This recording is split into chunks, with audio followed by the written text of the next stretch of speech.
এরা আমার ঘুম দিয়ে তুলে কি দেখাচ্ছে, এটা কি আনছে, এটা কি চাদর ভালো? হ্যাঁ, কবে থেকে বলছি বিছানার চাদর লাগবে লাগবে, তো আমি ঘুমাচ্ছিলাম, এখন আমাকে এনে ডেকে তুললো।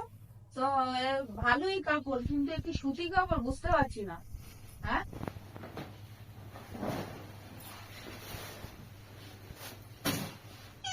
এটা কি, এটা প্যান্টুলুন?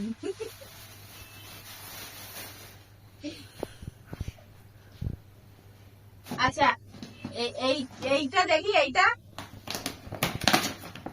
না, চাদরটা ভালো লাগছে। উমা, এটা তো আরো সুন্দর।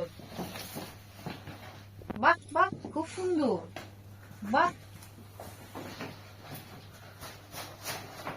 সত্যি তুমি মনটা খুশি করে দিলা এই সারপ্রাইজটা দিয়ে। কারণ কবে থেকে বলছি চাদর লাগবে চাদর লাগবে।